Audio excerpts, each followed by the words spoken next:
మనం మోసం చేసిన వాళ్ళకి సెకండ్ ఛాన్స్ ఇవ్వాలా లేదా? ప్రశ్నకి ఆన్సర్ చెప్పే ముందు మన బ్రెయిన్లో మన హార్ట్ మధ్య జరిగే ఒక పెద్ద వార్ గురించి ఒక్కసారి ఆలోచిద్దాం. ఒక్కసారి మనల్ని ఎవరు మోసం చేశారనుకోండి, మన బ్రెయిన్ వెంటనే మనకేం చెప్తుంది? Be careful. ఒక్కసారి ఆల్రెడీ నువ్వు మోసపోయావు, మళ్ళీ వచ్చే అవకాశాన్ని ఇది ఇంకోలా నువ్వు ఇవ్వకు అని ఒక లాజికల్గా నీకు చెప్తుంది. అంటే అది ప్రొటెక్షన్, సర్వైవల్ ఇన్స్టింక్ట్. కానీ మన హార్ట్ వేరే మాట మనకు చెప్తుంది.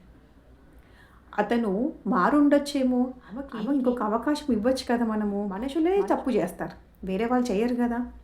ఎందుకంటే హార్ట్కి రిలేషన్షిప్ కనిపిస్తుంది, కనెక్షన్ కనిపిస్తుంది, మన వాళ్ళు అన్న ఫీలింగ్ తనకి ఎక్కువ. ఇక్కడ చాలా ఇంట్రెస్టింగ్ విషయం ఏంటంటే, మనకు తెలియకుండానే మనం ఒక క్యాలిక్యులేషన్కి వెళ్ళిపోతాం. మనసులో ఒక బ్యాలెన్స్ షీట్ని బ్యాలెన్స్ చేస్తాం. ఒకవైపు మళ్ళీ మనం మోసం చేస్తారని అనే భయం ఉంటుంది కదా, మరోవైపు నిజంగా వాళ్ళకి ఇంకొక అవకాశం ఇస్తే, వాళ్ళు మారి ఉంటే చిన్న హోప్ ఉంటుంది. అప్పుడు మనమే ఒక క్వశ్చన్ వేసుకుంటాం, ఇది యాక్సెప్ట్ చేస్తే నేను కోల్పోయేది ఏంటి?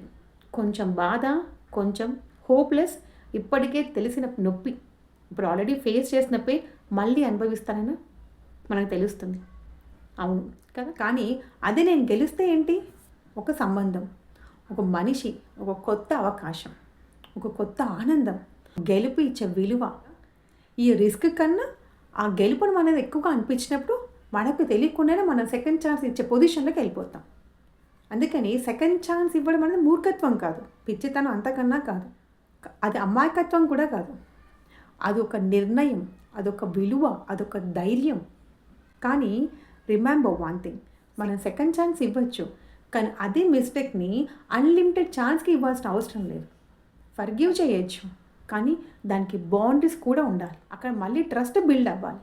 ఎందుకంటే హోప్ లేకపోతే రిలేషన్షిప్ బతకదు, అదే విజ్డమ్ లేకపోతే మనం అసలు బ్రతకలేం.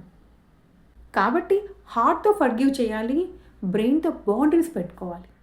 అదే మెచ్యూరిటీ. సెకండ్ ఛాన్స్ ఇవ్వాలా లేదా అనేది ఇక్కడ ప్రశ్న కాదు. సెకండ్ ఛాన్స్ ఇచ్చినప్పుడు కూడా నీ సెల్ఫ్ రెస్పెక్ట్ని ఎంతవరకు నువ్వు కాపాడుకుంటున్నావు అనేది అసలు ప్రశ్న. సెకండ్ ఛాన్స్ ఇచ్చినప్పుడు కూడా నువ్వు నీ సెల్ఫ్ రెస్పెక్ట్ని కాపాడుకుంటున్నావా లేదా అనేది ఇంపార్టెంట్. మీలో ఎవరైనా మీ ఫ్రెండ్స్ కానీ మీ రిలేషన్షిప్లో కానీ ఎవరైనా మీకు సెకండ్ ఛాన్స్ ఇచ్చారా, లేక మీరెవరికైనా సెకండ్ ఛాన్స్ ఇచ్చారా? నాకు కామెంట్ సెక్షన్లో పిన్ చేయండి. Thank you for watching.